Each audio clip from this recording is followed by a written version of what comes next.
Hey, what's up? Can anyone hear me? I think so. Yeah. Welcome to this week's What the Heck. We have Radiator and maybe Egon. We'll see. Egon's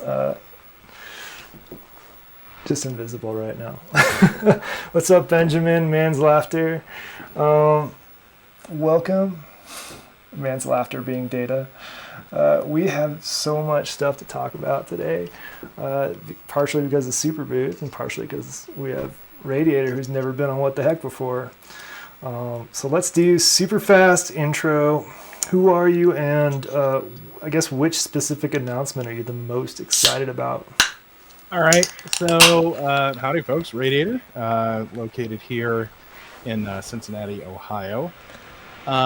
Music was my first love. I actually had a 24-track digital studio that I recorded a lot of local artists in a town in Kentucky I used to live in, and got out of music because I don't know. I was never as good a guitar player as anybody else, and really enjoyed being behind the board, but most of the folks I was running with, like I had a straight day job and they didn't, and so just lost the passion. And so about 4 years ago, I decided to pick up an Ovation circuit and a Behringer Model D. Don't hate me. And well, let's just say that one thing led to another, and that I developed this problem along the way. And yeah, I just the fun thing about moving to electronic music is I don't have to rely on anybody else. Like I don't need Carl to show up to play bass, or Jimmy to show up to play drums. I don't have to worry about if somebody flakes. It's all me. And so yeah, that's me. And I love this stuff. I absolutely love this stuff. As far as my most excited announcement so far, man, I don't know that there's anything yet that I'm super jonesing for, but I think it's interesting that Eventide released what or has announced what looks like a sequencer of some kind. Because I know when I Well, think Eventide, I think sequencers. yeah, I mean, let's loop back to Eventide in just a second because I do want to talk about their sequencer. Like it's an oscillator too, but I don't, anyway. Um, yeah, it looks awesome. Hex 7 and yeah, very similar story actually. I didn't start with the circuit. I started even a little smaller, but one of these pocket operators actually. We were at like Mountain Film Festival in Telluride, and in like little mountain towns, especially that one, which is a particularly high end like ski town. They have like gift shops for like rich people. And in that gift shop was like a bunch of like high tech designery gadgets and stuff, and that's where I saw a pocket operator the first time. And it was way overpriced, so I didn't buy it there. I definitely did the like, well, let's see how much this is on the internet. Okay, yeah, I'm not going to pay $200 for this. And then I went and picked up a used one, and I was like super stoked, and that escalated into like some iPad apps, into like an SEO2, into a circuit, and other stuff. It snowballed from there, right? Like it's easy to just keep going until you have a band. Um, but the thing I think I'm the most excited about, let's see, jeez, I'm gonna check my cheat list so far. Well, so actually, let me ask you a question before you answer that. Like, do Yeah, do the Pittsburgh modules count as Super Booth modules? Because I mean, they were announced a little bit before. I've already got mine in hand, so like, because if we count those, it would be Filter of Crows.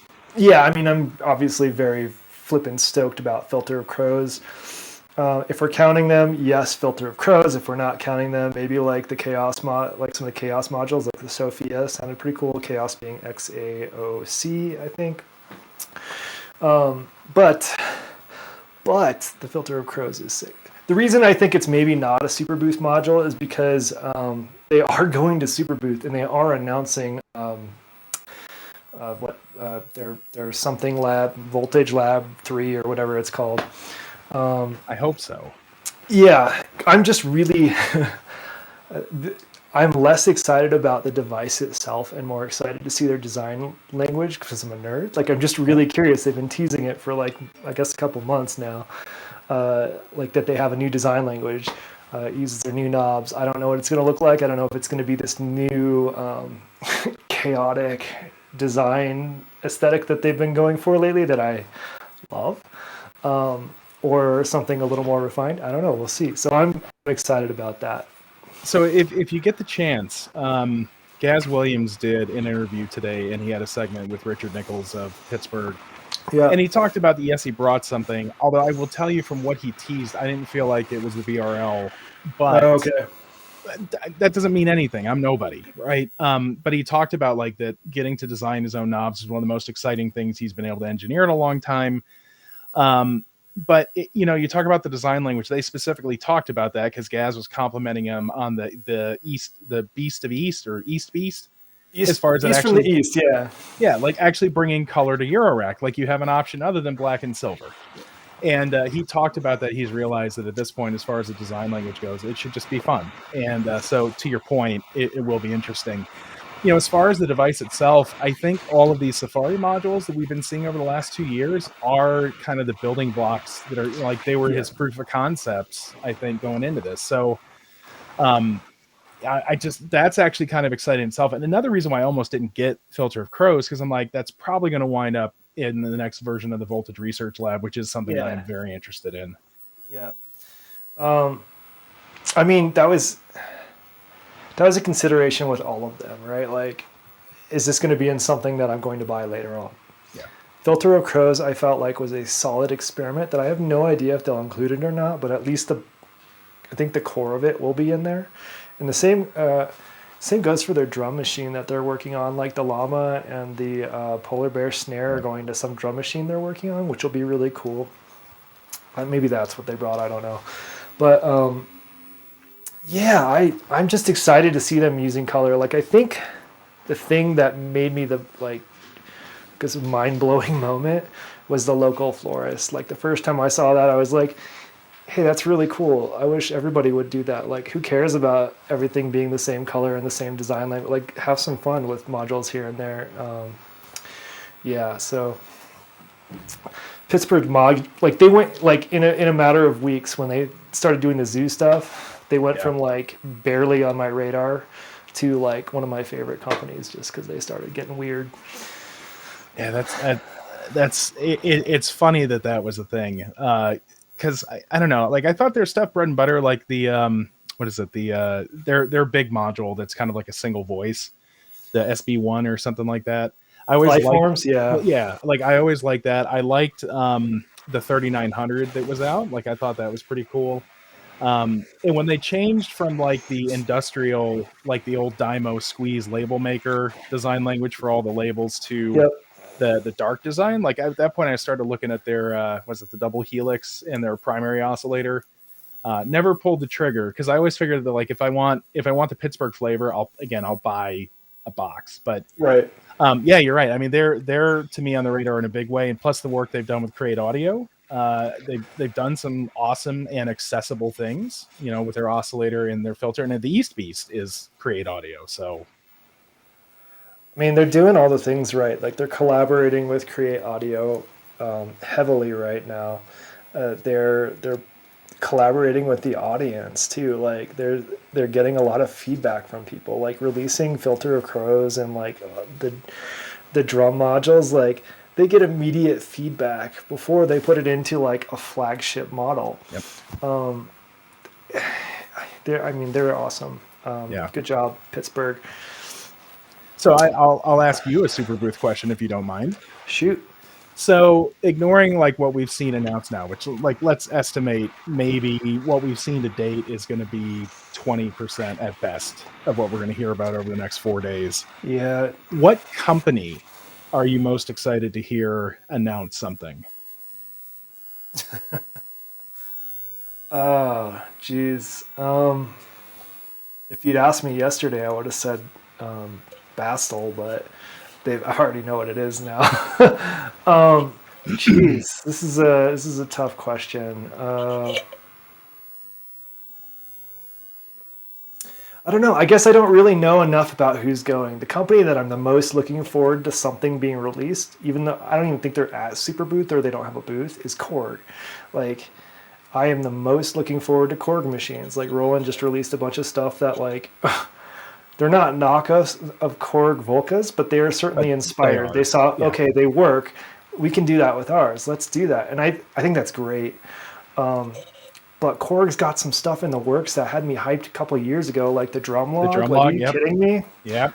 Instant buy for me. I'm reserving cautious optimism though, because here's what I want. I played with Volcas like everybody else.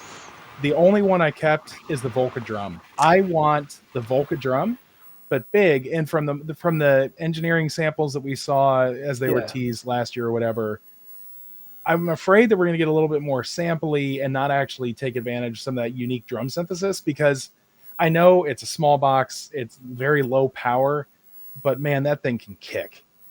Yeah, If I you guess set up, I feel like we got the privilege of kind of it was like a teaser, just the tip of the iceberg. And so we've got the Minilog XD behind me, right? Yep. Like, I think it's going to be in a similar family where you have a solid analog set of drums and then some digital. Like this one has like a bunch of digital stuff you can add on and load up. And I'm hoping they go that direction. This is all speculation from what I saw. And if they go like that, because like you said, analog drums, like some of those drums that they had, like they shake yeah, in a way that like samples don't always get there with. I think that would be a perfect machine. And they have like really nice sequencers. Some thought Anyway, I'm really excited about it. Data, you got the J6. I'm excited to see what you do when you finally get that thing at your door. Yeah, that's cool. So Korg is the company I'm looking the most forward to, and it's just for that one instrument. Like I like a lot of the stuff they come out with, but there are certain things that like appeal to me. Like, who else? I was actually kind of hyped about the Aurora as well, but that wasn't exactly super new. It was just kind of surprising that it's finally like coming it's out. gonna happen. Yeah. The back panel design is beautiful too. Yep. Like who takes the time to do like see-through PCBs on the back for the LEDs? It's cool. Well, and what's funny about that is you look at manufacturers who put a lot of effort into behind the panel. Like I think the nicest back panel that I have is on the System 80, the 861 or 862 Micro Jove. Like they actually enclose it in kind of like a hammer texture metal box, so that the only thing that's exposed is the power connector. And I was like, oh, it's really nice. Actually, similar to the Natural Gate, like that's all enclosed, and it's like, hey, that looks classy. That's cool. I'm lucky enough that a lot of these Cosmo modules have really cool artwork on the back of the PCBs, not just Look Mums, but like all these other folks that have done them, like everything from like entire Mario levels to like asteroids to all sorts of cool stuff. It makes me want to put like clear backing, and I guess there wouldn't need to be lighting because there's the bus board lighting, but like clear backing, but there's just not enough space in here to walk behind them. So the Volca sample, that's an oldie but a goodie. I quite enjoyed that. That was another gateway to I think the Drum Brute. Once I got the Drum Brute, that was game over for the sample. So the manufacturer that I am most looking forward to is I am a huge fan of Clavis. Clavis makes several like different utility modules, and the two things I think they're most known for are the Quadigy, which is a digital quad envelope generator that has a lot of CV and performance control in it. But actually one of my favorite modules, which I got two of them right here, are their Clavis the Twin Waves oscillators. Mm-hmm. As far as the variety that you get, especially in the Mark II, where they added the self-modulation, and like some of the waves in there, like truly some thumping stuff, and it's so affordable, and 8 HP, and it's not annoying. Like, you know, it's a little menu-y sort of, but it's not like trying to remember every preset you've loaded to the FX Aid over here. Like, I really like their stuff. I like their approach, their design language, and they come up with unique twists on like the mix switch, as far as both it could be a mixer, an attenuator, or a CV controlled switch. Oh, that's cool. They announced a couple of new modules last year, but haven't heard a word about them since like a new Logic module, which is simpler than their existing Logic XT, a couple other smaller utilities. But I look forward to see what else that they might innovate with. And I, like you said, I don't even know if they're at Super Booth, but they're one of my favorite manufacturers. There's definitely manufacturers I'm sort of rooting for. Like WMD's local to me, so I'm like always like, hey, maybe they'll come out with that hi-hat module I'm dreaming about, because it sort of feels like the one gap in their drum lineup. I don't know. But I don't know, maybe they'll have something cool. Make Noise, I'm a huge fan of. Like, I don't have many of their modules, but when I go Make Noise, I'm going to go like probably like for a shared system if I can afford it at the time. Because I when I'm performing, when I'm playing, I like to do a lot of predictable, boring synths. Like, I just like playing that way. It's fun for me. When I'm doing more of the meditative thing, that's where the soft pop 2 and the soft pop and like the weirder instruments that like, you know, I'm guessing a lot of the time. And I think Make Noise really excels at creating a system where I can like sort of guess and make all sorts of beautiful, I don't know, atmosphere with. So that's another company I'm really looking forward to seeing if they do anything. I have no idea if they're there. I mean, I only know what people post, and like that's fine with me. Let's loop back to that weird sequencer. The Eventide. The Eventide. The yeah. Misha. Is it the Misha? I don't even remember the name. It's a sequencer. It has rainbow buttons in the photo, and like a screen with like some sort of circle. I don't know. I know very little about it. I'm just guessing. But the fact that it has, it's got 3 output modes, right? Like, it can output MIDI if you want to sequence with it. It can output its own voice, or it can output CV for a voice. Like, that's kind of crazy. I think multiple voices even. I think 2. What a weird module to enter modular with. Like, it's we've seen other like guitar pedal companies, like I think Earthquaker has made a couple. Yep.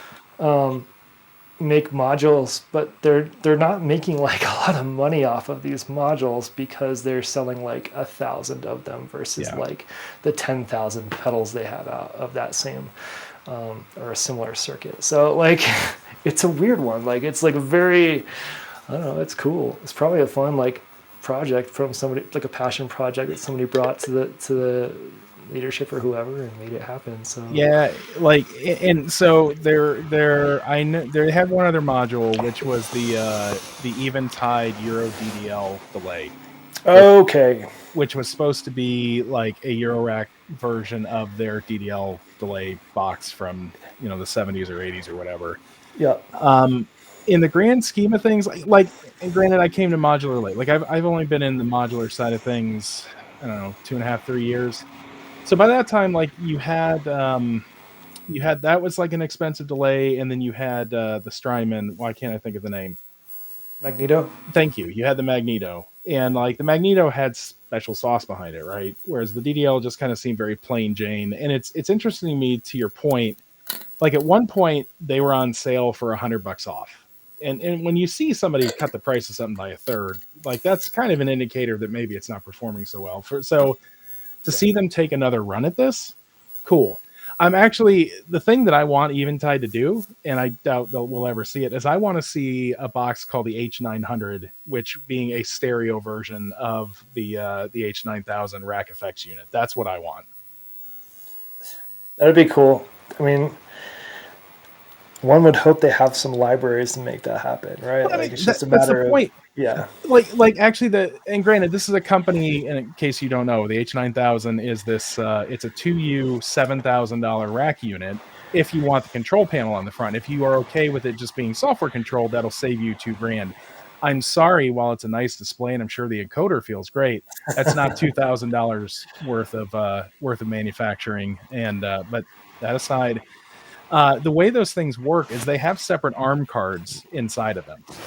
So And what I was told by somebody who I know who knew people there was that the idea is that in the future, if they need more processing power, you don't have to get rid of the whole chassis. They'll just sell you new ARM processors Right. for the next generation. So, like, the technology is already modular. Yeah. So, and granted, I know nobody makes rack stuff anymore, and this is particularly hot on my list because I've been on a tear buying up 80s and 90s like delay and reverb processors. Because if you think about it, a Roland SRV 2000 reverb is $200. That's less than most modules, but you got to have the space for it. It's true. It's true. There's a lot of that. As I acquire certain equipment, I'm like, this is why did I hesitate on this for so long? This is like 1/3 of one module. Like, let's buy it and Yeah. eat some ramen. Yeah, I don't. I will probably make a 19-inch rack onto one of these IKEA shelves. Ooh, I was my mic. At some point, which is why I got them. They're like the heaviest duty shelf at IKEA you can buy, I think. Yeah, I don't know what I'm going to start looking for next. I've already got some stuff I'm about to pick up. This, I think on Friday, I'm going to go pick up this TRS 80 that somebody is letting me pick up. It's an old computer. We'll see what I can do with that thing. I turned one of those into an aquarium when I was in college. I think that we'll see if it even fires up. Like, this person hasn't even tried because they're afraid of it for some reason. So I've not seen it. We'll see. We'll see how that goes. I think people aren't used to computers clicking anymore when you turn them on. I don't even know. I'm not worried about it. I mean, I'll have a surge protector and I'll plug it in and stand back if I need to, but I think it'll be fine. Probably worst case scenario, like a capacitor is old and smokes, and that's about it. Yeah. Anyway, I don't know. Like, I've been on a module binge lately. I got that video synthesizer from Critter and Guitar because they re-released them. Mm-hmm. The black and white one is for me, and I like it, and that's what you saw earlier. Yeah, I don't know. What are we talking about? Old equipment. Yeah, there's for whatever reason, I think between the 80s and the like 2010s, there's a whole lot of rack mount gear, or even synths that are in that certain neglected pile of like, no one is after those right now. Those are perfect synths to go after. There's a lot of good stuff in that time period. You know, I'll tell you about the rack stuff, ignoring the like totally obscure, like, you know, Art made a digital reverb in 1991. Nobody cares about it. Yeah. But like I've been watching this stuff, and so I'm not a patient person. It's my biggest flaw as a human being. And so, like, when I'm wanting it, and I decided, hey, I want this generation of Roland stuff. So it was a Roland SDE 3000 with delay and an SRV 2000, which was, you know, kind of one of their first big digital reverbs. They're both from like 84, 85. Then they had the SRV 330 reverb and the SDE 330 delay, which are their late 80s, early 90s versions. Yeah. But they're starting to sell for money. And like, I've just had to be patient. And I was like, I feel like karma's coming back to me because I was never good at sniping on eBay auctions or anything. But I mean, I've gotten a couple of pretty good deals on these that way by just being patient and constantly looking. And so you can't see it here, and I'm not going to turn the camera. I've got a rack of all the Behringer mono synths to my right. And that's getting moved into a closet behind me with my rack of poly synths. No, it's actually fine. Like, the racks will go against the wings, so there's still room to get in between the two. This is going to turn into an effects rack and, you know, a couple patch bays. I had shared a picture before of I have mounted the 3 auto boxes onto a rack mount that's meant for Visa. Like, it's a Visa mount, but you can tilt the back plate, and it just so happens that the 3 auto boxes fit perfectly. So I'm going to build a couple more of those for some other pedals I've got, and just have a rack of effects, and all be managed through a patch bay. So that's my big summer project. And at that point, I keep telling my wife, every time I do a major thing in here, I'm like, that's it. I can't squeeze out any more space.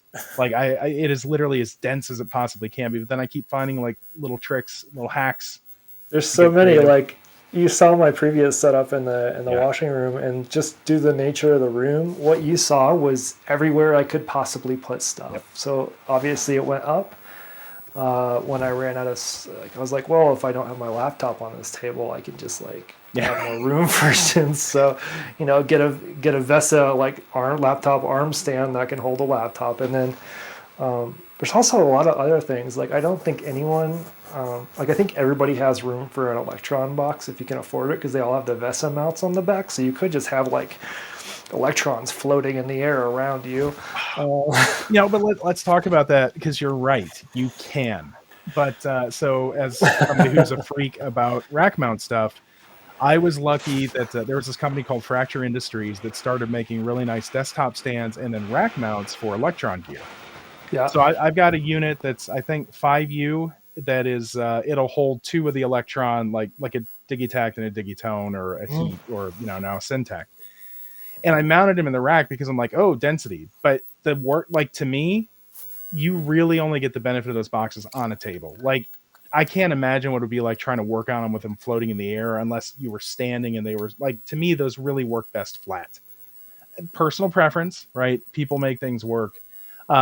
But the funny I will thing agree with you though. Like I don't have those boxes, but I have used plenty of sequencers and things, and there are some things that don't translate to vertical unless they're in the exact right spot. Yep.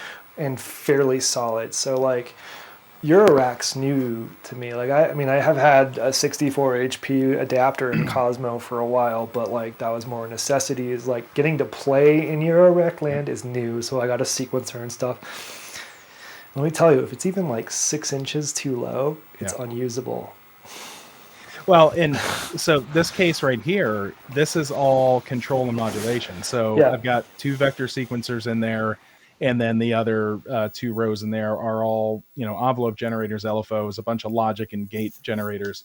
Yep. Because that's the kind of stuff that you're going to be messing with. Yep. And for me, like, I just realized having it flat was important. So when I built this desk, I put a cutout in here to be able to sink a case in. And then everything up here, there's no modulation, no utilities, nothing up in the cases. This is all voices, filters, and percussion. Actually, I take that back. I have a case with a bunch of AGH stuff. It has like their envelope generator, but AJH,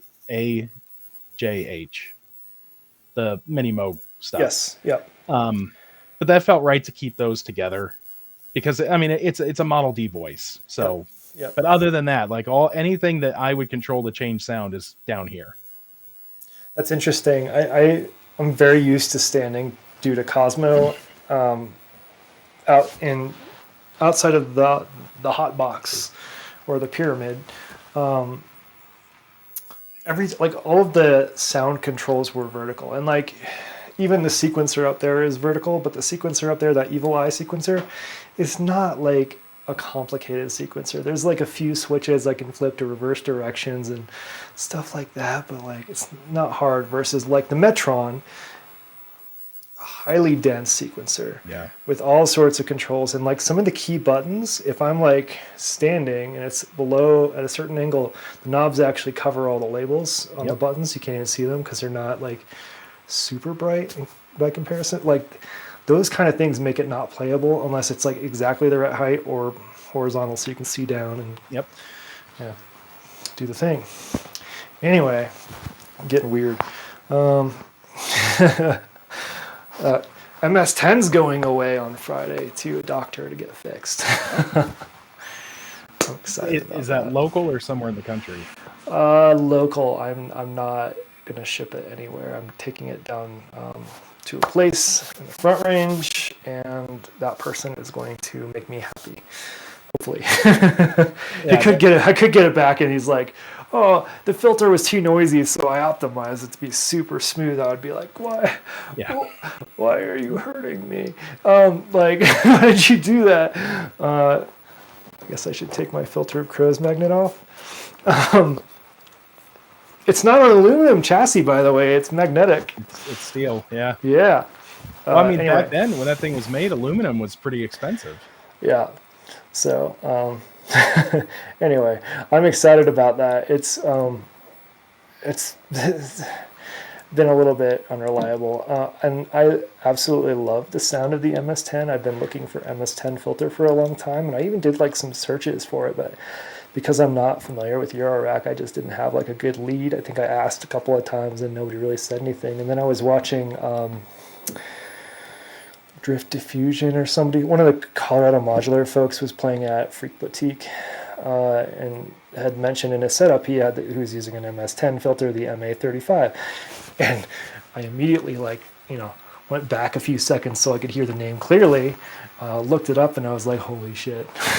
Please be the solution to all of my problems, because what I want is an MS-10 filter that I'm not afraid to kick around. Like this thing I took to a performance, and like the night before the performance, its LFO stopped for some reason randomly, and I was like, oh no. It thankfully randomly started working again for the performance, but it's been a little flaky. So I was like, okay, well, let's figure out something else. So that module came in, and again, a great example of a filter where when I watched a bunch of demos, kind of sounds like it. The second, there was one demo that kind of got closer. I was like, okay, that's probably right. Second I got it, crank the resonance, do a big filter sweep on mid to low bass, and I was like, okay, I'm happy. This is going to work. This is going to do the thing. So I remember watching you building your cases, because I remember when you were messing around with the power strips, or the power bus in the back. Yeah. How long have you been in Eurorack now? Eurorack itself? Yeah. I built the case itself last year, middle of the year, and then futzed around not doing anything with the power supply. Bartok was like, try Trogatronic, because I was afraid to do the RT65B stuff. So I splurged and bought Trogatronic DIY one, the 10 amp one, because I'm tired of, I guess it's 20 amp total. I'm tired of messing around. I don't want to care about, I don't want my oscillators detuning. I don't want to care about how much power requirements. I didn't even notice until a couple days ago that their instruments Loopman is 500 milliamps or something. It's a thirsty. I don't care now. Yeah. But I didn't start actually getting modules until maybe late last year or early this year. Okay. Well, because the reason I'm asking is, one of the things that actually I've really enjoyed about this community is it's, everything's expensive, but if you get into something, especially if you're buying used, you're not usually going to take that big of a bath on it for the most part. So in other words, you buy a popular filter, it's not for you. You're more or less going to get your money out of it, sending it to a new home. And so I've had my share of things come through that were utter disappointments. I was going to ask you, have you bought anything that you were super hyped for, and then you get it here and you're just like, what did I do? What is it? What even is this? Yeah. I mean, I will not say that it wasn't a big hit. I do think it is a big investment to fill up. It's not a small case. No. And it will be full eventually. But to your point, and actually CK is the one that sort of convinced me. I was eyeing the llama and the polar bear snare. He's like, dude, they're limited edition, and a lot of these modules hold their value unless it's a utility or something. And I was like, that's a really good point. I don't want to scalp anybody, but I have less fear of getting something like a llama or a crow, or the Pittsburgh module, or something that's more of a standard. Because I can always sell it, and maybe I'll take a $20 to $50 hit, but at the end of the day, that's not too much in the grand scheme, especially over time. Things I've been sort of disappointed by, actually, one of them is over here. The OTA MS-20 VCF. Mm-hmm. I built a lot of VCFs, specifically MS-20 ones. That's pretty much exclusively what these filters are, and a few other things. And so when I got it, I had certain expectations. I essentially wanted one of those to, particularly for the high-pass filter, so I could deprecate the need for the voice transformer I was sort of using for a megaphone effect. on my voice. So this is an easy way to do that. A little bit of resonance, high pass filter, megaphone, done. And it works for that.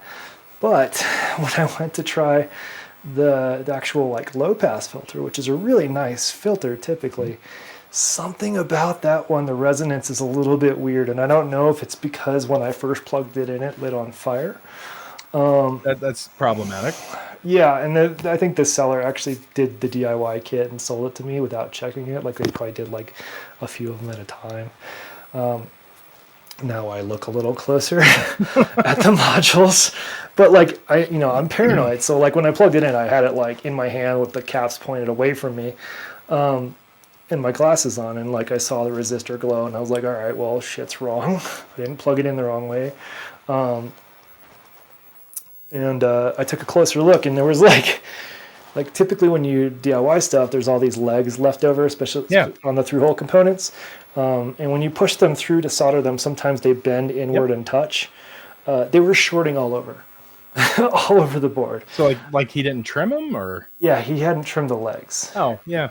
And I'm not gonna like throw them under the bus because like mistakes happen, and I owned all of the ICs and parts for it, so I just swapped a bunch of stuff out real quick. And got it working again. But something about it is just not quite making me happy. So that probably won't be the case for long, especially once that lunar whatever, the communicator, that's going to go and replace that. It's funny because if you're even slightly OCD, you talk about that. When it's a DIY module, you had high expectations. Something was wrong. But now it's almost like, can you really trust that module? Like, because something else could be the thing that's actually making it not sound the way that you think it should. Well, what's going to happen is I'm going to pull it. I'm going to probably take another closer look at it and send it to somebody I like for free. So if you want an MS-20 filter, hit me up. Let's figure something out. Trying to think if there's anything else I was disappointed in. There was stuff I thought I would be disappointed in, like the Llama. I was sort of underwhelmed again with the demos. But actually the Polar Bear I'm less excited about at this point. I like the Llama. It's staying. The After Later Audio Peaks, which is just a Mutable Instruments Peaks clone. Doesn't sit well with me for whatever reason. Like it's just not quite there. I'm very picky about envelopes, I guess, and this one, like, it's adequate, so that one probably won't be the case for much longer. Sell that. I don't care about the alternate firmwares because, like, really cool, but if I have to like look something up or memorize something to use it, like it's probably not going to stick around too long. Which is fine. Like if you have a really small case and you're trying to maximize space, that's a perfect module for it because you can do all sorts of cool stuff, envelopes, looping, drums and drum envelopes and all sorts of cool stuff. But for me, that's not really what I'm into. So those are about it. And they're not like disappointing in that they're bad. They're just different than what I expected. Yeah, they're just not for you. Oh, and 100 Grit. That's on. Bartok and I just did a module swap. We're letting each other. It comes tomorrow. Nice. And I will definitely be trying that out. That's that box. I in case you haven't noticed, I have a backlog of modules that. Well, I've seen you like rapidly acquiring modules, and I was wondering about that. It's like between house projects and family obligations. That's actually the crappy. So I'm gonna just flat out admit this. Everything that I'm surrounded by right now is my midlife crisis. It's recapturing like that thing that I was super into in the 20s that I walked away from like a jilted lover, and stayed away from for a long time. And I was actually telling my wife this weekend that I remember I had a problem with guitars in high school. But the thing is, like, I had a really good job. Like, I helped like my best friend's dad build a dial-up ISP in his basement. So like I was making good money at 18. And I was buying all these guitars. And my mom actually said to me once, she goes, I some days actually wish you had a drug problem because it would have been cheaper. And so recognizing that I apparently have an addictive personality, like I always stayed away from vinyl because I was afraid this would happen. And then, well, this. And, right now the scarcity is real. Like that fear of missing out is real. And like that, having gone through a few I put it off or I forgot to go buy it, and then it was a year later to get something that I really wanted. Like it's like almost like, I'm very fortunate that life has put me in a position where it's like if I see it, I can get it. And like for instance, the stack of mutable modules. One of these is actually a clouds and the other one's braids, and they're both in completely mint condition. Like I also know if they're not for me, they're going to find a good home elsewhere. And in this conversation, braids me. If you don't like braids, yeah, hit me up. I will buy it. I have a feeling I'm going to like it pretty well, but I will duly noted. The funny thing is, on you made that comment about not price gouging and scalping, but I was talking to somebody else today that there was a guy on Modwiggler who was selling a reissue Moog Model D, and at that time they were 3,000 or 3,500 new. He was selling it for 500 more than he paid for it, and this is when on Reverb they're selling for $6,000 to $8,000. Yeah, and his entire point was like he was interviewing people to make sure that it was going to go to somebody who actually would appreciate it, not just another collector. right. And I realized, because I have some rare modules that I'm getting ready to put up for sale, and I realized that like because this has actually been the best online community I've ever been a part of. Like low toxicity, like meeting awesome people like you and like people really passionate about kind of the same stuff has been amazing. It's very open and welcoming, that it's worth to keep some things quote unquote in the family and like let them go in where you're not just, you're not just like pricing. So for instance, when I let the Natural Gate go, it's going to go for what I paid for it, not for $800. For sure. So, and that's how I feel. Like, let me back up to like fear of missing out a little bit. Like this is a really good community where that's a big thing. Like when I first got into it, it was like Mom No Computer stuff, because it was like, okay, I can limit what I'm spending by forcing myself to make it, right? Mm-hmm. Like you can only build so fast. And that was before, like I just started right when he was releasing the first module, PCB, which was the MS-20 filter. So that was the first module I built. You can imagine I was stoked, but also I just built a filter, and what you do is just a filter, right? Like you ping it. I didn't know what that was yet, right? Like I was just getting into it. But I kept built, like every month there was a new release. Like Sam was incredible. Like who releases a module every month? And granted, they're not like brand new schematics. He's built these before, and like a lot of these are like open source schematics or whatever. There's publicly available schematics. I don't know if open source is the right word in this particular context. But so I kept up with that. And at the same time, I'm building on these forums, very welcoming forums, before I was on any Discords or anything. And other folks started making some modules, like ordering PCBs here and there. So like a lot of PCB companies have like a minimum order of 5. So they would order 5, probably only need 1 or 2. I'd hit them up and, like send them some money, because like they're works of art that I get to make sound with, right? Like, so I bought up a lot of that stuff, and I have a lot of really cool, weird modules because of that. But it also instilled in me, like, I want to help other folks out. Like, I don't mind lending stuff to people that I think are cool. Like I sent Data the circuit for like, I don't know, several months. And man, good thing this cord is Kevlar. And I was cool with that. It was cool to see Data make stuff with it. And actually Data did a lot of cool like video animation stuff that I was pretty psyched about too. So that was pretty cool. But like, if I'm selling a generic module or like the circuit I ended up selling to somebody else, like fine. But like if I'm selling like an extra like Mom No Computer module that I made, like that's going to somebody with a good home. Like I know is going to use it. Like Zorch is going to get one of my filters, I think, if he still wants to buy it. Things like that. So like it's a cool community. And then getting into Eurorack, like it's nothing but like nonstop fear of missing out to an extent. Well, and that's been highlighted or elevated in the last 2 years.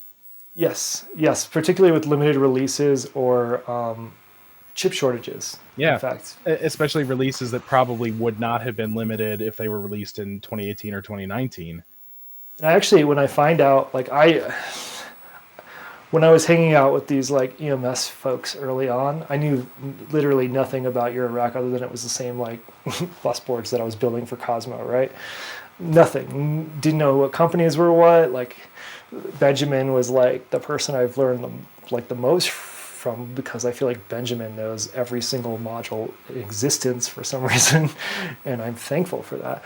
But I'd hear about it like this year, especially as I'm buying stuff, I hear about a new module like that MA35, and immediately like dread in my gut that, oh no, this person's not going to make these anymore, or like in this case they're all silver panel, and I found out like the creator Jason had made like a handful of black panels, but they were all gone or whatever. Then I reached out and I was like, hey, can you do black panel? And like really reasonable rate, new module with the black panel was nothing, and like it was really cool just to see like them make that thing. I don't know. I like this community. It's really cool. Yeah, it's like a combination of art and function. Like you get to play with the art, I guess. Yeah. Well, and the obsessing over the details about gear, like, and just like I'm a gadget guy. I've always been a gadget guy, right? So this scratches that itch, and the ability to sit down and actually really get to know something. And I love when you learn new ways to abuse things that you never would have thought of because somebody else did it by accident, and they're like, hey, this turned out to be cool. Yeah. And I like Beast from the East. We were just having a conversation this morning. Some folks really hate the design, some folks really like it. I am in the like it camp because it's weird. Yeah. It reminds me of like nature punk rock or something. I don't know, like an old like crappy high school poster, like mascots drawn on it, but it's really cool. I want more weird stuff. So like Local Florist, Beast from the East, like anything Casper Electronics touches, I will buy. Like, I don't know.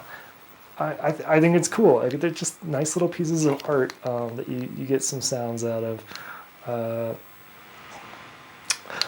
Disappointments. My biggest disappointment with Eurorack is that I haven't found an ADSR that I actually really like.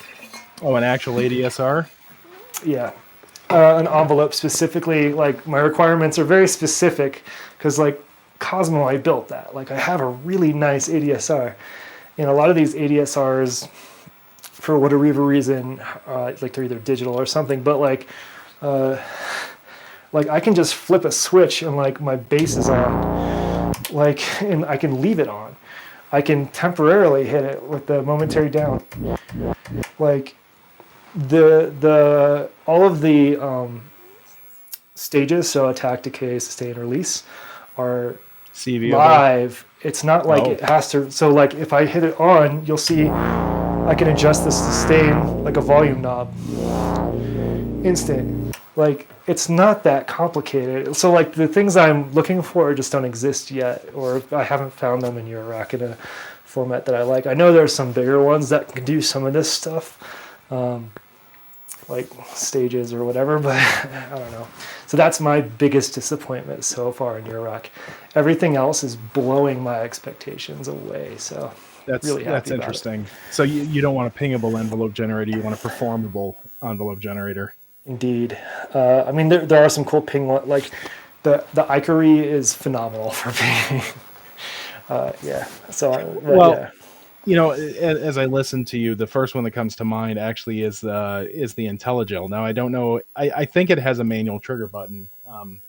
It does, but it's not a switch, right? Like that's the thing. Oh, okay. You know what I'm saying? Like, it's really performable to be able to set up something like, in my case, one of the things I do the most on this when I have the Megadrone tuned to a specific song, instead of sequencing it and worrying about like setting the sequencer to like be a whole held note or something, I can flip the switch and all of a sudden it's a drone, right? Like those kind of performable things. Or if I've got a bass line that's 16th notes, if I flip the switch, all of a sudden it's long held notes, right? Which you can use to sort of amp up, and then crank, like again, because it's got that long time knob that adjusts every single stage at the same time. Crank up the time, flip the switch down, you don't hear any difference, and then lower the time and the sustain, and all of a sudden you go back into 16th notes again. Like those kind of things. That's really cool. Yeah, I mean, because you're in between is find something that's close, and then buy performance modules like navigators or the 16 fader thing, or just switches. Yeah, and so like I haven't found like the ideal, like the Javelin I am pretty happy with because it is performable in its own right. But I liked it enough to get two, so there's that. But yeah, like I think there's some things that like are just basic differences, like very minor differences that make a huge difference when you're playing them. Well, there's you do have an option, and that's I think similar to the After Later audio story. That you can just start figuring out how to make what you want. Yeah, well, I actually don't have to do that because the things I like are in the works already. Like you saw the Look Mom No Computer VCO Yeah. came out, and I've got two in limbo, and the Postal is probably in customs right now or something. But those will be in Tiny Cosmo over there in the top left. Very excited about those because what it'll mean for me is that if I am in a hurry and I want to like book it down to Freak Boutique and play there, I no longer have to bring multiple Yeah. boxes. I could bring that and maybe one box and like be pretty solid. Actually, speaking of your Cosmo modules, so when you were streaming last night, you had this beautiful like piano-ish thing, and you kept Yeah. saying it was a Look Mom No Computer like Yeah. oscillator. So actually, can you? Because I know myself and Egon were very much like trying to get that out of you. Is like so describe what's going on there. Okay. Yeah. There's some tricks happening. Okay. Let me save this real quick and load up yesterday's track load. Scroll. I've already made a lot of tracks on this thing.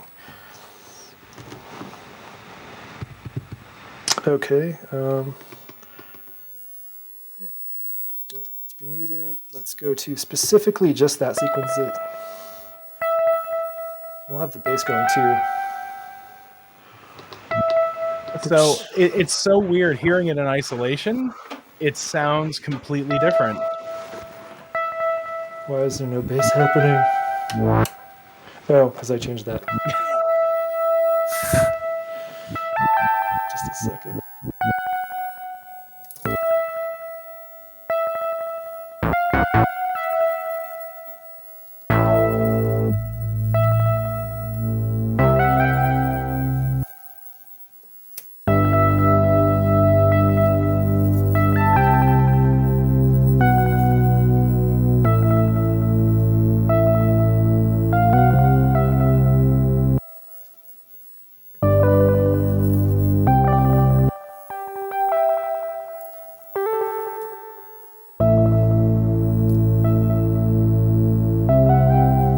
There we go. Right?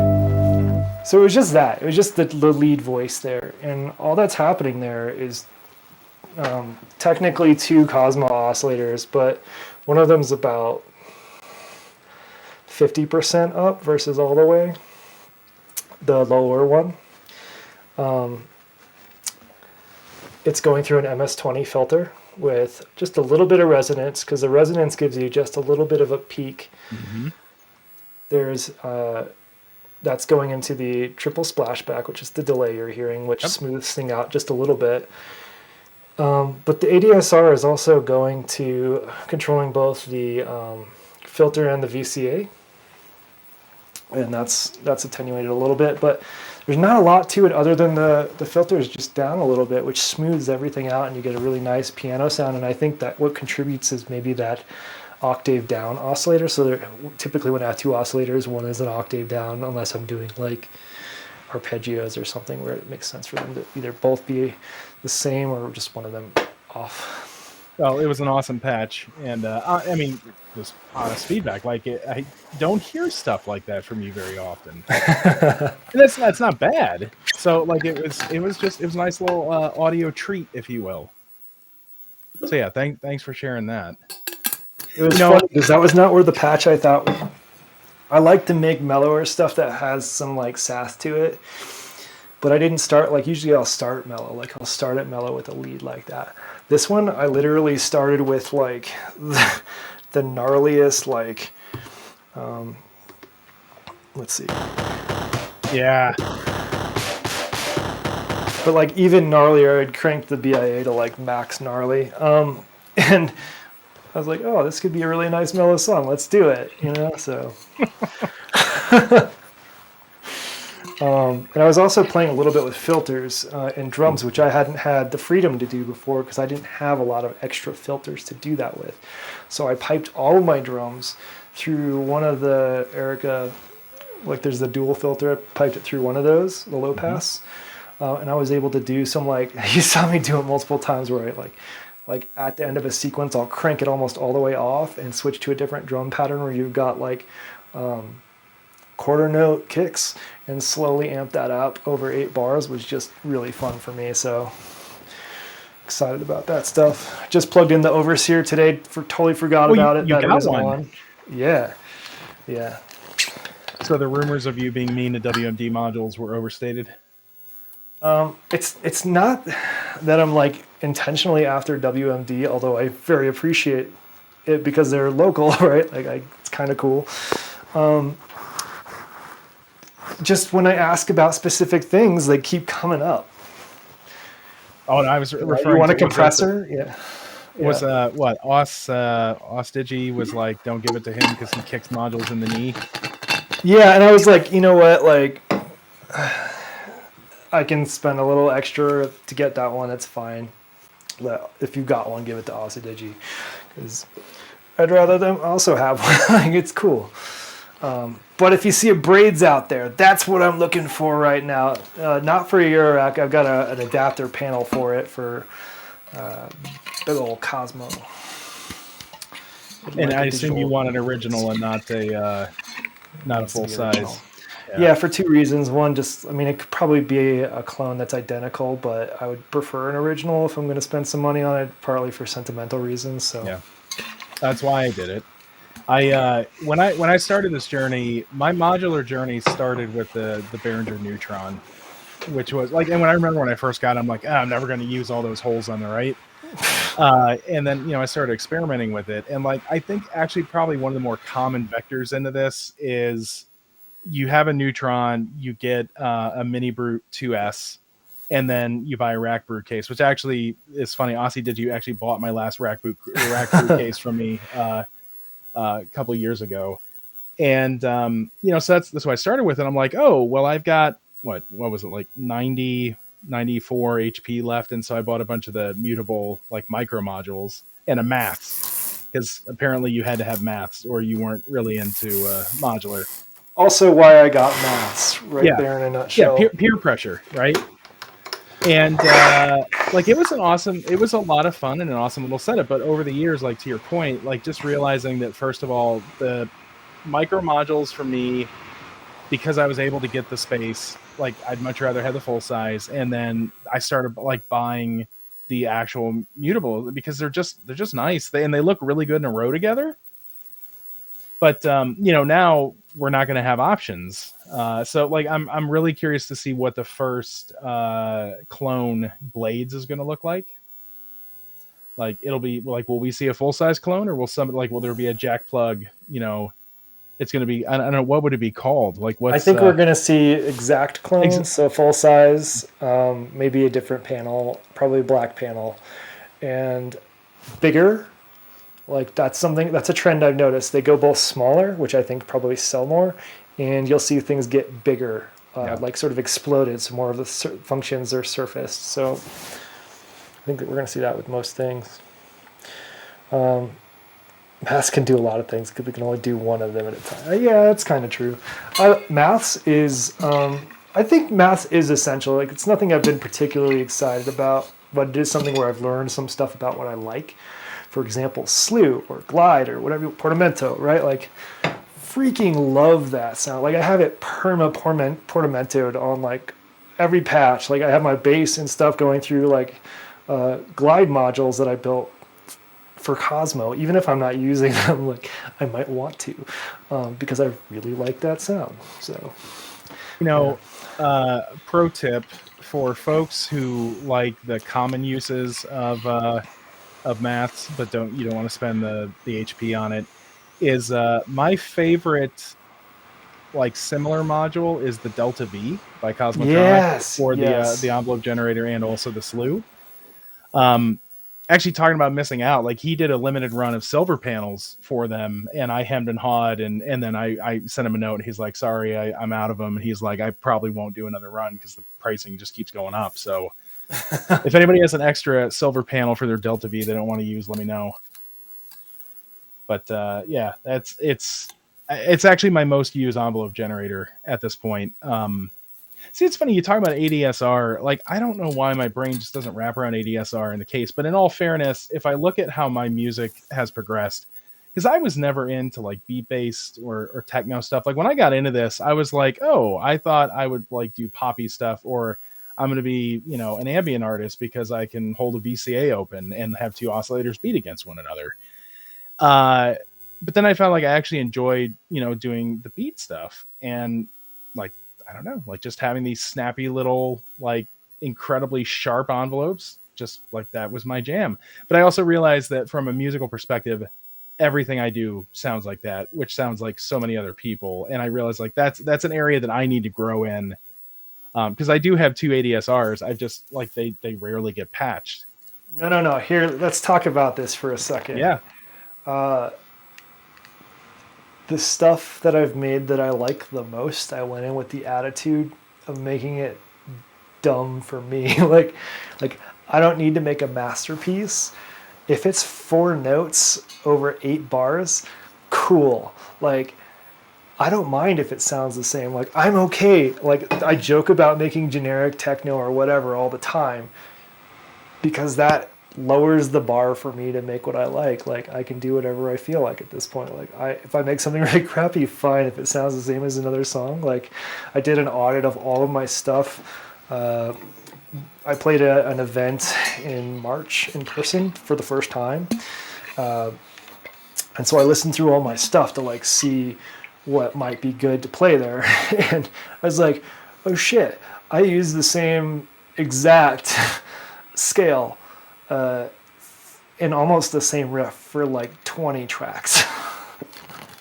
Like, oh well, it's fine, right? Like, no one cares. I enjoy it. People enjoy it. It's fine. So like, I don't think you need to like yeah, if you want to push yourself to play more complex stuff, cool, but like don't make that stop you from making anything at all, right? Like I think Yeah. that's the thing I'm afraid of. Like, which is why I think I've gotten over that. So, just you and I have talked before that one of my New Year's goals was to actually stream a performance.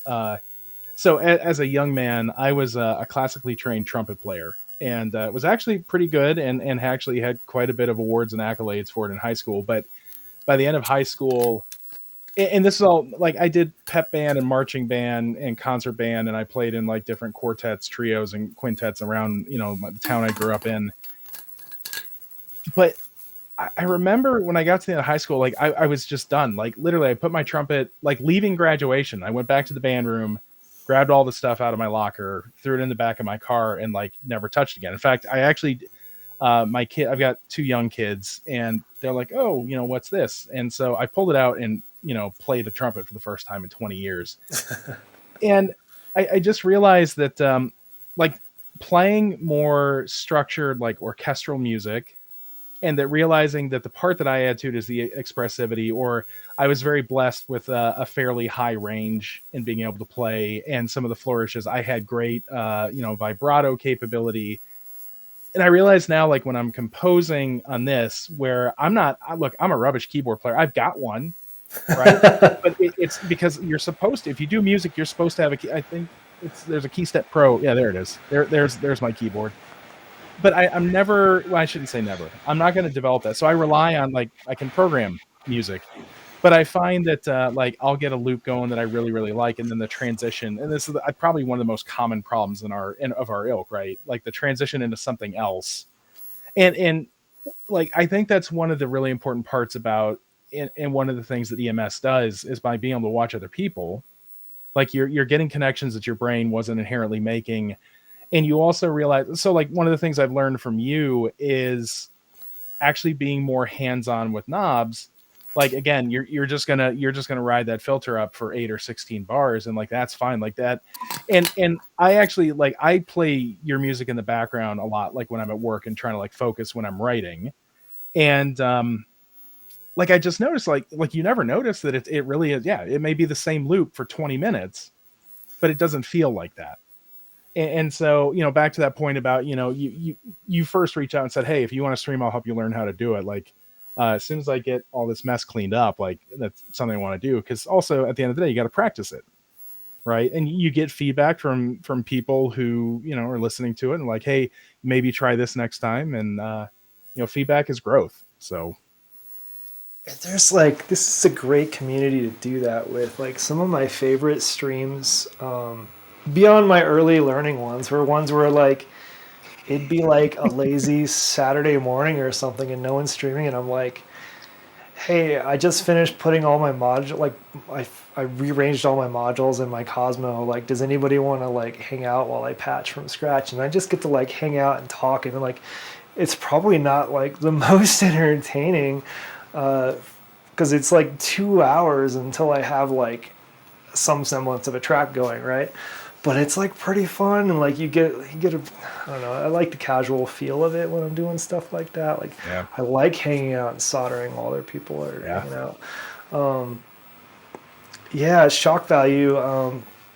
Let's back up a second. Shock value is saying like sometimes I wonder if I do ambient space stuff because I'm not good enough to make something better.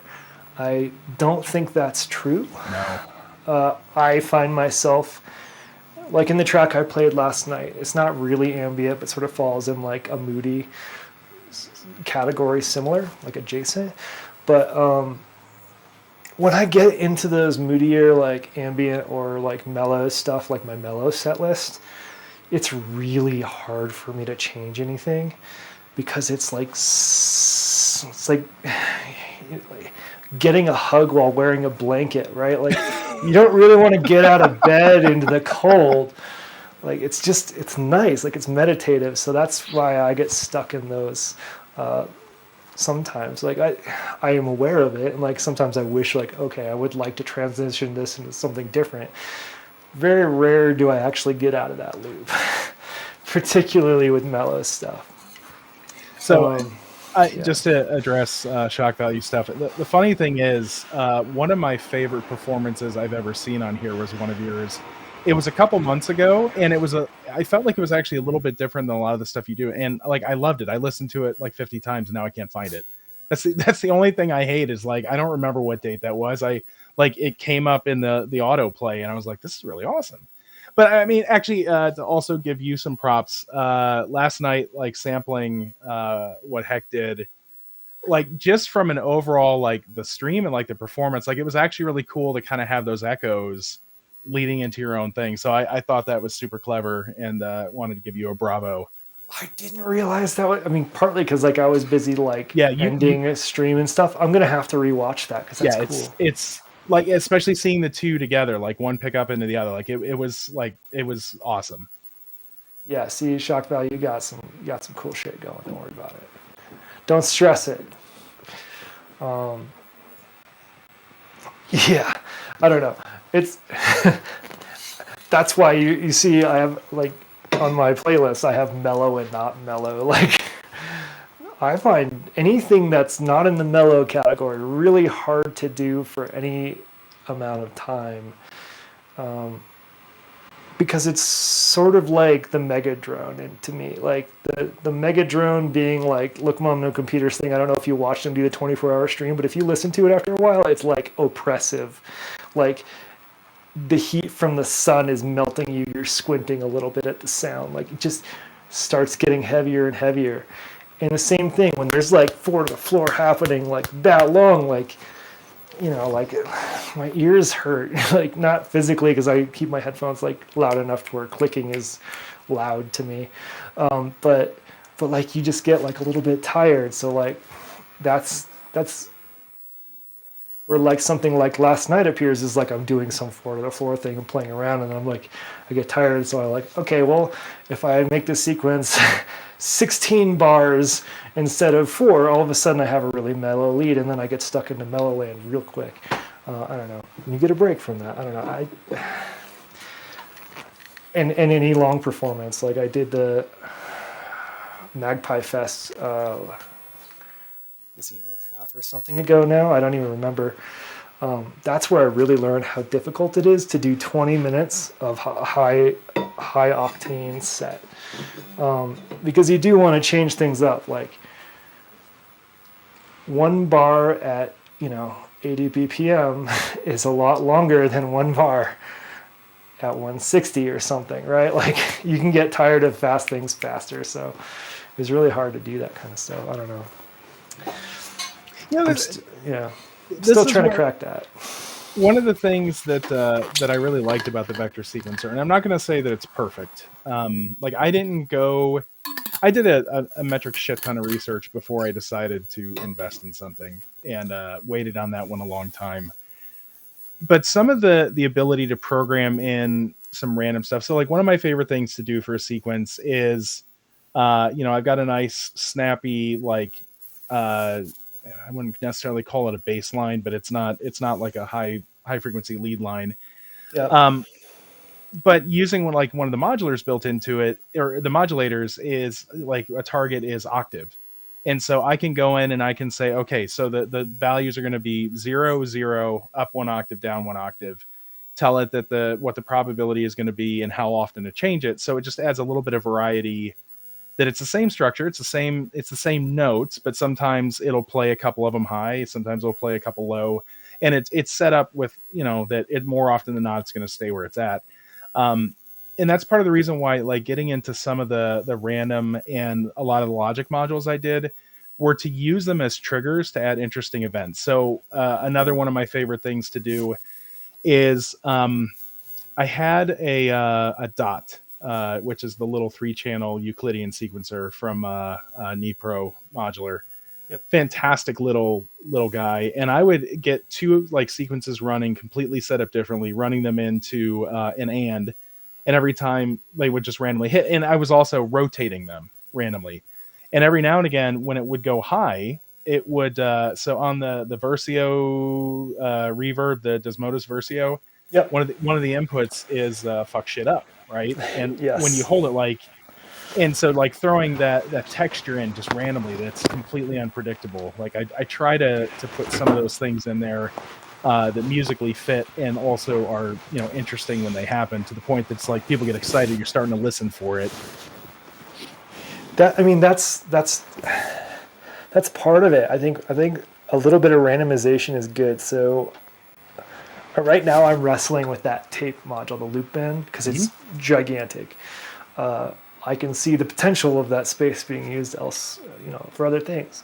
But one of the things I like about it that I hated at first is that it's playing a 6-second tape loop. And at every 6 seconds, if I'm playing at like 1-to-1 speed or whatever, the sound sort of fades out and in where the loop is cut. And what I did was I recorded some like radio noise onto it, like static. Mm-hmm. And I'm using that as a snare, and I get really cool glitchy effects, because if I'm using it as a snare, every once in a while that snare will, or not snare, using it as a hat, sorry, not a snare. Every once in a while that hat will hit right on that dead spot. So you're getting some randomization there, plus a little bit of warble in the randomness of it. So that thing I love. That was going last night, and that's where you got like it almost sounded like the data bender was doing some magic to it in places where the data bender was completely off. Like it was pretty cool. So some randomization to add some like that ear candy. That's really nice. Yes, that's what it is, ear candy. Really cool. I'm a big fan of performable features. So like that Look Mom No Computer oscillator, octave switches. Yeah. My favorite. Rotating ones are great. I'm getting used to the teeny tiny ones on a lot of the oscillators in Eurorack, the 3-way ones, and I think 3-way is fine. Typically, I'm only going up or down an octave. Those are really cool. I love that you're randomized, like not randomizing, but like you're using that to add flavor with your sequencer. That's super cool. I probably could rig something like that up with the Hapax, but really what I tend to do more often is like flip the whole sequence up or down an octave and then change the sound a bit. Yeah, But I'm excited to try more of the features in this thing, like time stretching and stuff like that. Could be fun. well, to that point, because like the options for some of this stuff in the mod lanes on the vector, right? It's let's call it algorithmic sequencing, where it's I'm Yeah. giving I generally look at it's like I'm giving you the rules in which I want you to make sounds or to trigger sounds. How much of that do you have with the hotbox? Uh, all right. So if I'm looking at a sequence, um, let's go to, let's see, what do I have on this one? Like a drum sequence, sure. Um, so I'm looking at a drum sequence. On every note, if I hold it down, I get a bunch of parameters. You're not going to be able to see it, I'm sorry, but there's a chance parameter.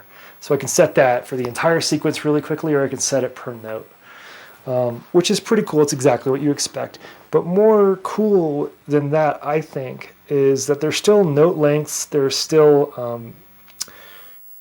with even this drum type of sequence, in that I can make the note length like 3. So it's still sending out a trigger, right? But in the hotbox, it's 3 long, which means there's another roll parameter. So I can add a roll to it. So if it's 3 long, I can make roll 16th, 8th, or more fun, like 64th rolls, right? 128, like 256, right? Like it goes pretty high to where you're getting like glitchy stutters all of a sudden. And then in addition to that, there's math. So I can say, I want this to get triggered once every 2, or Yeah. starting on the first beat, or hit on the second sequence bar, or whatever. Like you can do a lot of combinations of that are really nice. So like in the past, I've had sequencers where I need to like make a 2-bar sequence just so that like one extra snare hits on the second pass. Yep. Whereas this is just like, it's just 116 note sequence with a couple of parameters, done. Really easy to manipulate after that. You bring that up, and this is one of the things that, right, we learn we have certain proclivities, as things like our brains just pick a pattern even if it doesn't make sense.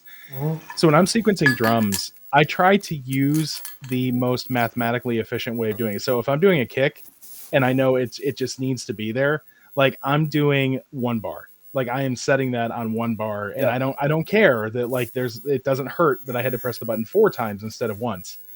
Um, actually, that's another thing. I ordered and I received the Constellation, which is basically algorithmic, drum sequencing, and Yeah.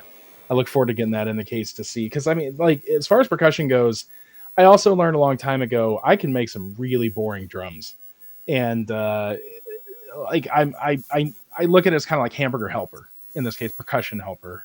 So I'm looking forward to that, because actually the original reason I bought a second Vector was to have one dedicated to drum voices, because while you can make, so it's got 8 channels, you can make one of those channels do 4 percussion voices.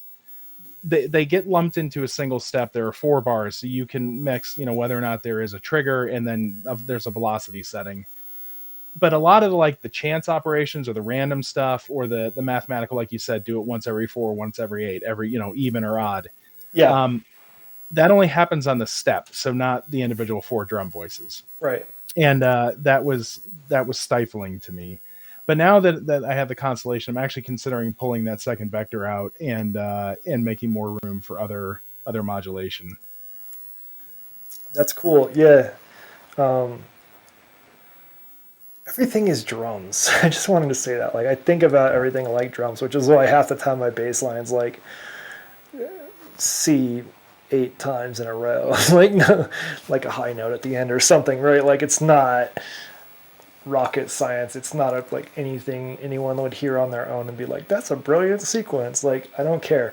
Um, but the reason I say that is because like in the context of random, there are some things that just like physically kind of hurt when they're Yep. randomized. Oh So yeah. like I do not subscribe to random on like the bones of the song. So like Yeah. if that's the kick or like a key bass line, like yeah, randomize maybe some of the sounds of it, like how long the tail is, or like if you've got some modulation options, cool.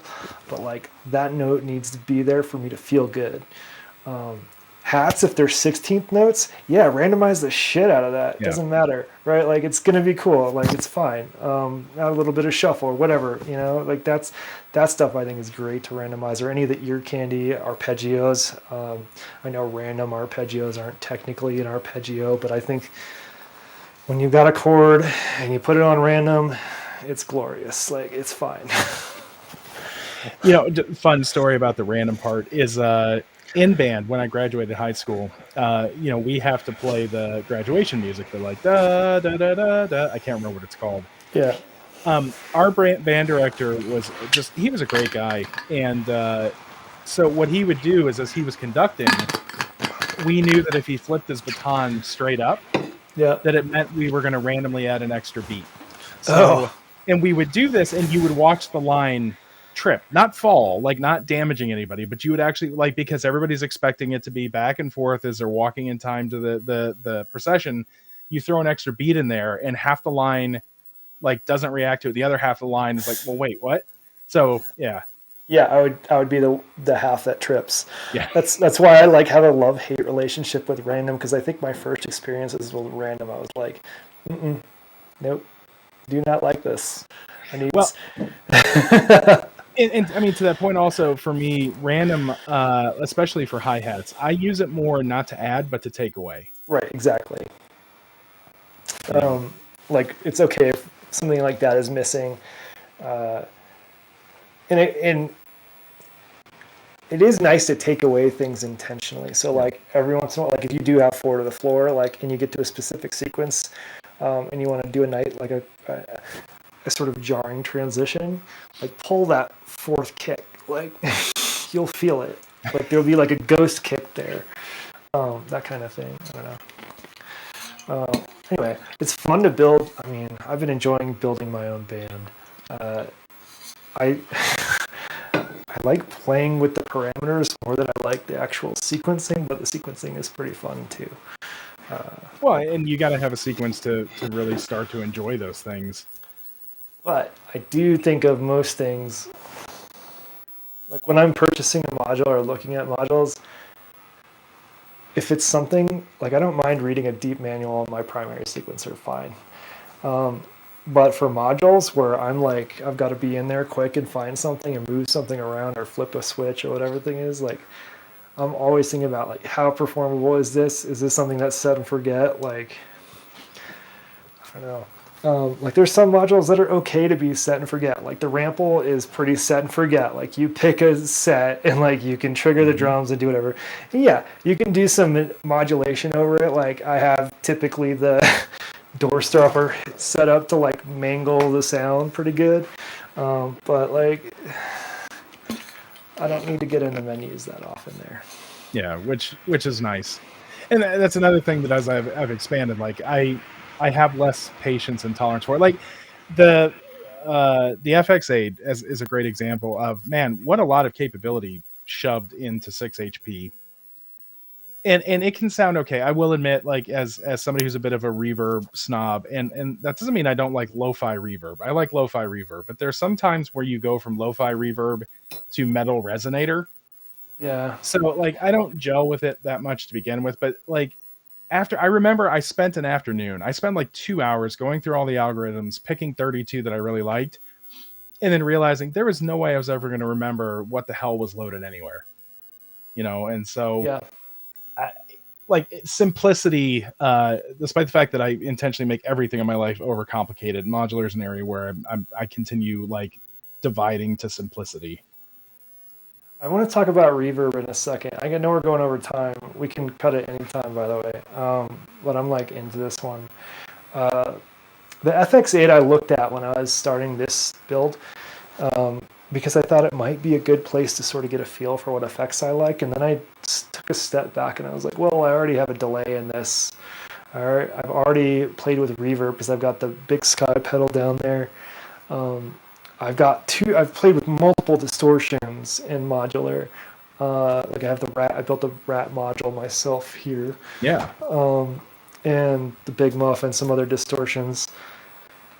And I was like, well, those are like kind of the big 3 that I would have played with. So instead of getting the FX8, I was like, well, I would like a dedicated reverb for modular. The bat sounds good to me. It's a little Yeah. bit dirty. It's a little bit can sound pretty cool. Not super picky.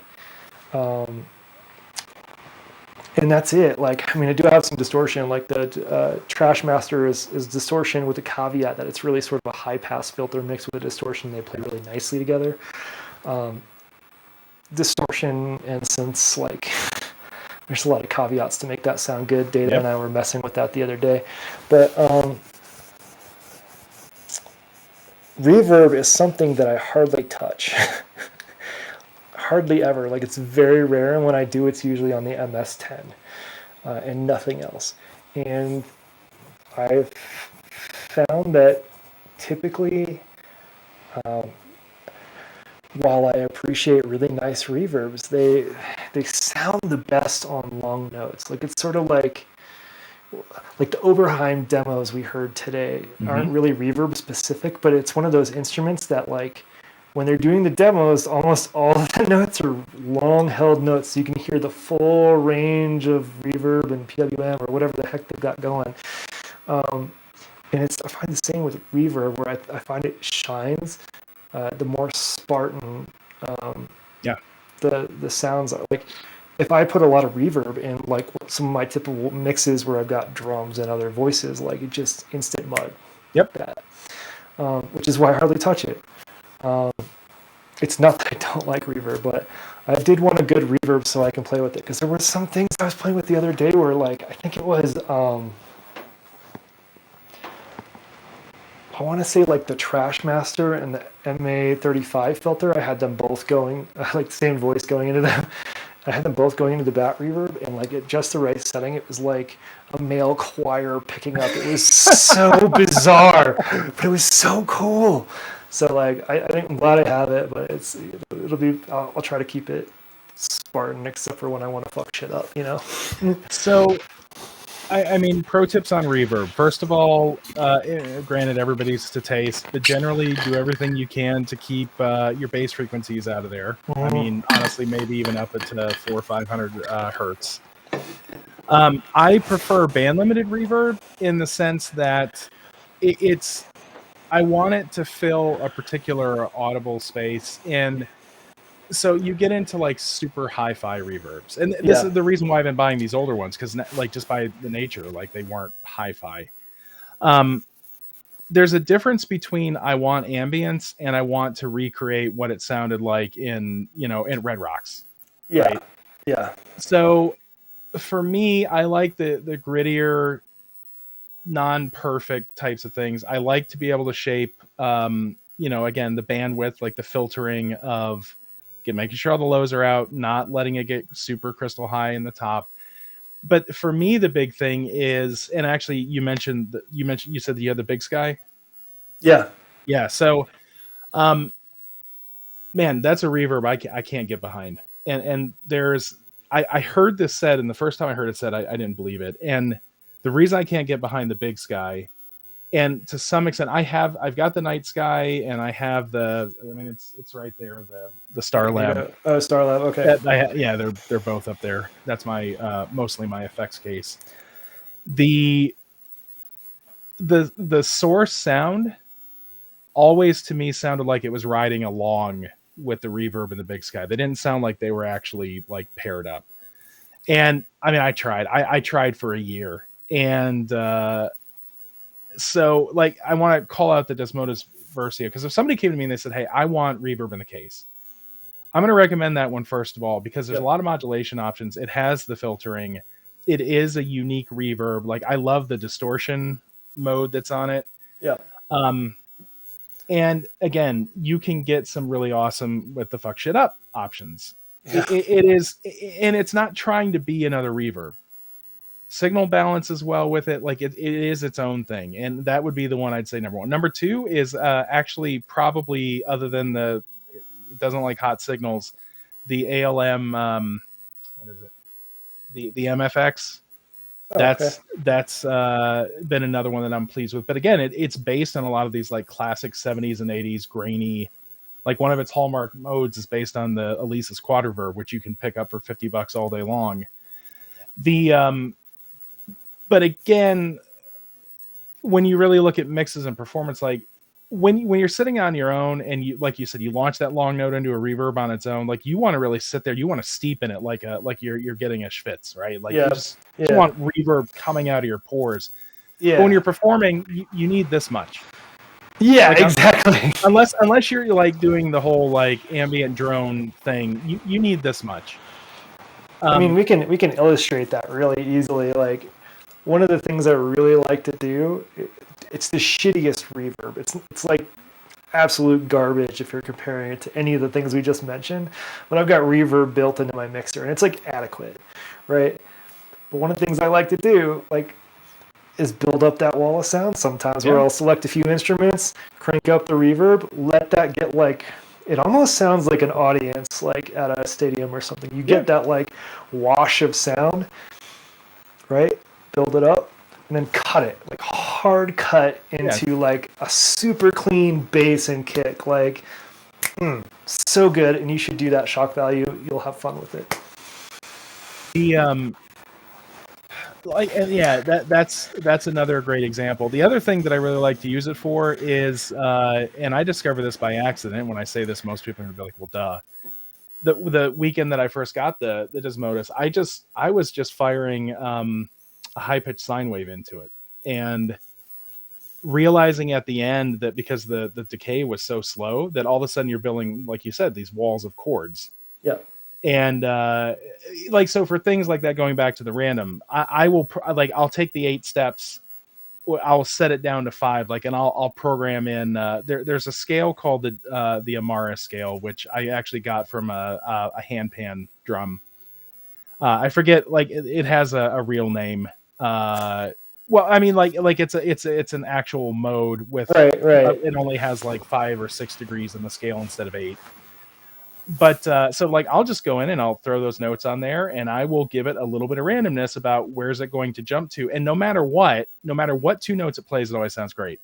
But then hearing in a long tail reverb how those notes start to form like chords that you wouldn't have expected, and then as time goes on and notes get switched out, I think that's a lot of fun to play around with too. I'm gonna say overall for the average person, I think effects in the rack are a little hard to justify. I would agree. I would agree. And of the effects I've used, the only one I would even recommend, like don't touch reverb, don't touch distortion, maybe a delay. Yeah, that if you had to have one. Yeah. And honestly, you can get reverb like effects with the delay. So one of the things on my SoundCloud is I did this like techno-y like 7-beat loop for 20 minutes that it was using this is actually one of those rare modules that I just didn't click with. It was the Pittsburgh Cascading Delay Network. So it's 4 of their delay, like the PT239 delays, and then there's a lot of different routing options. So I was using it to kind of create a 4 delay line reverb behind the main line. And the other thing that's cool about it is if you have one of those modules and you haven't touched it in a while, the calibration pots on the back, like, I don't know why, it's the expansion of the module gets hot. You'll hear these little zippers like it's adjusting the delay time because the value of the resistance of that trimmer is changing. And so, yeah, like using it, like it was fairly effective. It was a little muddy, but it was fairly effective. I wish I could figure out a way to play audio from my computer. Well, I mean, we don't have to. I have the triple splashback right here. That delay I was just talking about up here for the piano line. So let me hit play on that again. Let me just make sure the right sequence is set. And to be clear, that's 3 delay lines? It's 3. It's 3 PT 2339s. Nice. And you can adjust the time, like they go into each other basically, right?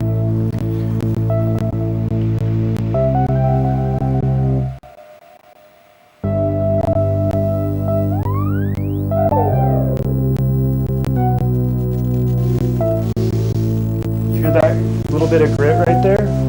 I can go even further. Yeah, it is. Well, it's not clock noise. It's that the delay is going further than it's designed for. Oh. So if I keep going, we're gonna get really noisy here. Hopefully it's not too bad. I'm just warning you. No, it's pretty awesome.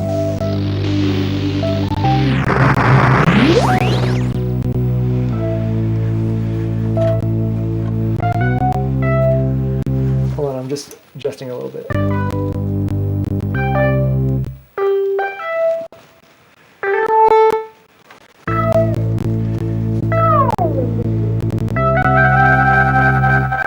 There you go.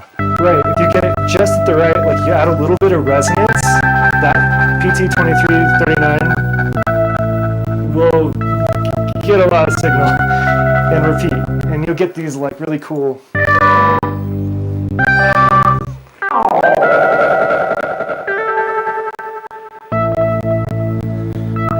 mean, I think it's a great delay. It's lo-fi, sure, Yep. but it does the job anyway. Well, and that's coming out in the Eurorack format, right?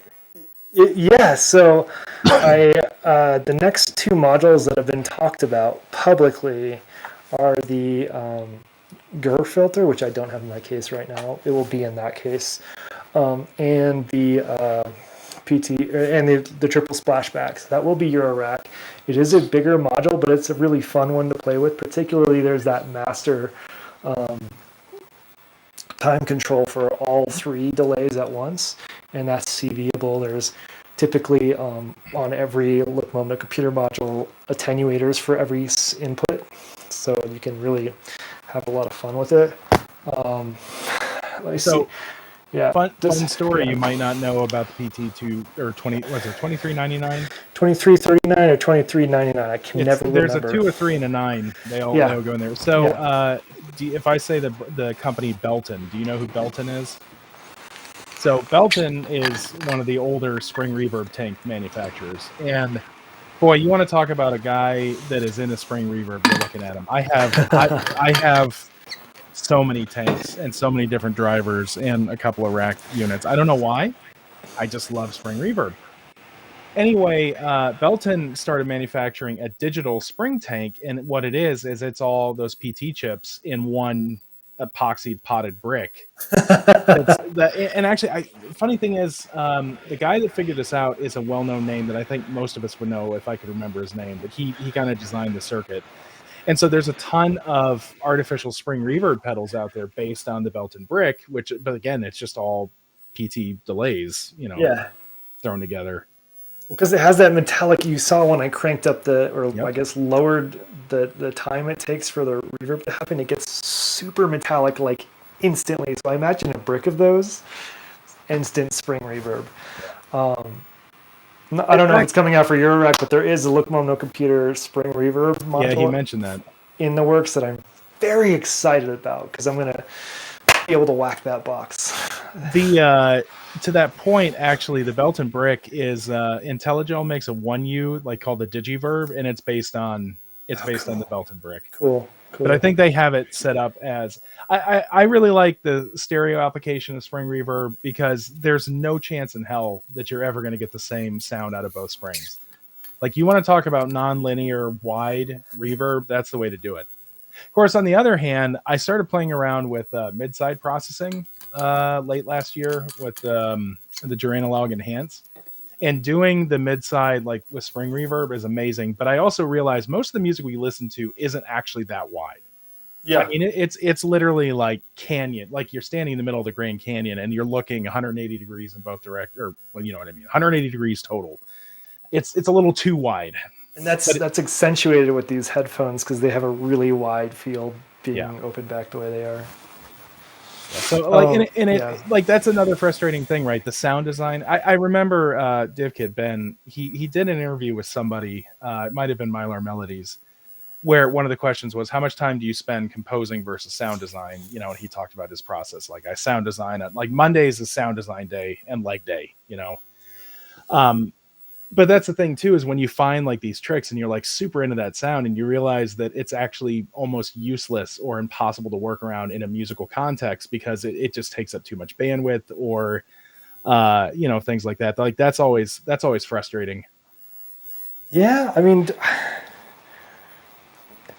I think I'm of two minds, right? I like trying to problem solve and make something musical that may not necessarily be musical. So like that fuck shit up button,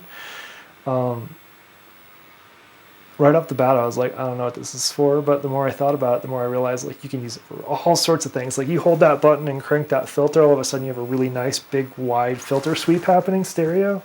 Like that kind of stuff I really like. But one of the things that I think about more than anything else is like how repeatable can it be? Like I don't care if it sounds exactly the same, as long as I'm in the neighborhood. If I want to play that song again live or something. So like this case, like it's pretty close to done in my opinion. Like I can't imagine very many modules will be swapped out of there. Like it's about what it is. Outside of the Eurorack section, that's a little more flexible because most of them are unrelated. But like that's how it is. And I spent a lot of time sound designing up front. So like not intentionally, just like getting familiar with modules, playing around. Like a lot of those sound design days culminate to a point where like now I know what that's capable of. I know what I can do, and I can do it quickly, just about anything. I might have to repatch stuff, and it might take me 30 minutes, but like that's nothing in terms of like actually plugging shit in and getting everything set up. Yeah. Versus like when I got this, new oscillators, new filters, new ADSRs even, like I assumed wrongly that I would be able to take what I learned over here and apply it over here. And yeah, some tricks and things I can, but it's learning a whole new instrument. Like it's a whole new machine. So I'm spending a lot of time sound design on that side of things. And I can do it in pieces. I'm in a luxurious spot where I can like, do I need to use drums real quickly? I've got the drum brute to back me up, and I got this. Like there, I can get what I want out of those while I play with like one voice on this thing. So like,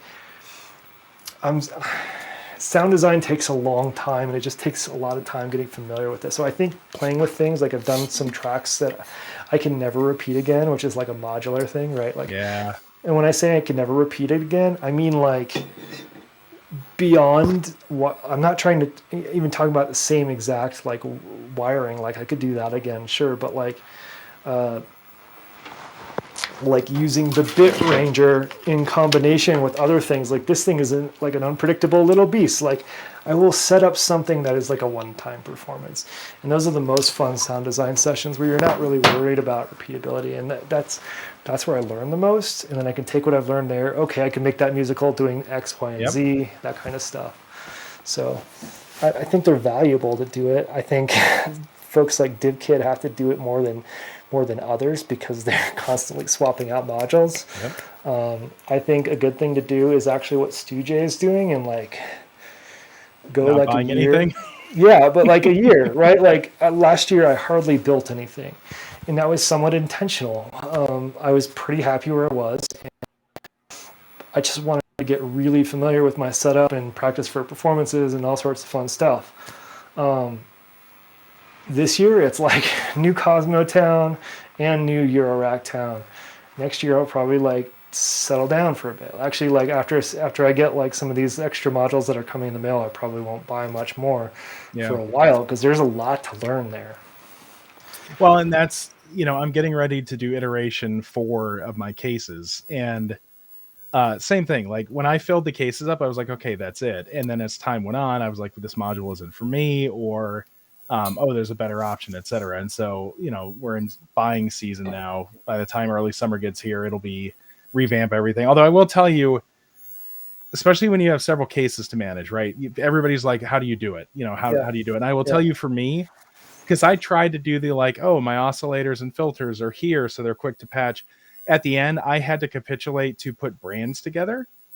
Interesting. And follow a design language of, for brands, it's going to be going from inside out. It's going to be filters, then oscillators, because to your point about design language, I can look up far more quickly and say, oh, there's my mutable row, there's my IntelliGel row.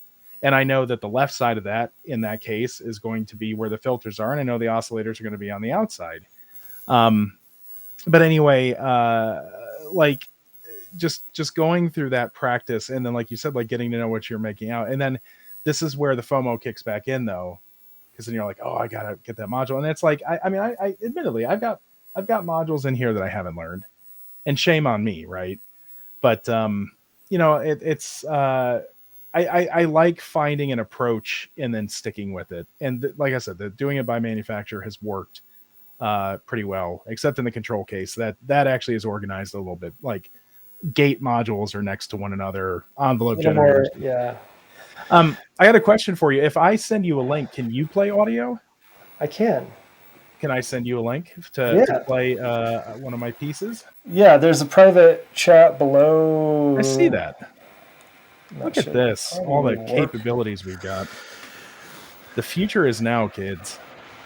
So while you're pulling this up, so this is a demo I made the first day that I had the Desmodus that I really took advantage of the fuck shit up. So at the time I had a Chaos Odessa, and so it was just the oscillator that was close by. So it's just the sine wave. Sequencing is just a kick and a hi-hat. The kick is run through a chronoblob, and then I put a filter in the middle of that so that the kick had some texture to it. This little sample is really meant to carry the reverb as the primary thing. In the sequence, this is where again I put in that D Amara scale, put in some blanks, and just have the sequencer randomly picking octave, randomly going from note to note, sometimes skipping notes, etc. And yeah, I'll stop talking. Well, I think we can keep talking over it, which is what I'm trying to get volume down just a little bit. Let's see. This is the right. So that coming in is fuck shit up starts open, like because it had the notes from while I was playing it. So we start with that building up. Yeah. I think it's interesting. You're the first person I've talked to that organizes by brand, and that's kind of a cool concept, and I dig it. I tend to do it more by like monosynth, if that makes sense, or by machine. So like a little monosynth section here, a little monosynth section here. Maybe that's going to be my bass, drum section, controller, whatever. Like that's kind of how I think. So where I ultimately netted out, because I was worried about that, right? Like trying to keep stuff close together. And I realized at the end of the day, just buy longer patch cables. And granted, like between on this, so this is a custom desk I built. It holds 2 Pittsburgh 420 or Structure 420s and 1 Structure 270. I need like 8-foot patch cables to get from one side to the other. I'm with you, and there's just not good, like, I mean, the best ones I found were the Bafaco ones, because they're super duper long, because I needed to go from, like, there across the room, right? Like, I don't know. So one thing I'll point out about this real quick, I'll stop talking. If you listen to this on your own, those sine waves going into there, what I found really bizarre is sine waves will distort in the Desmodus, like in the Batverb.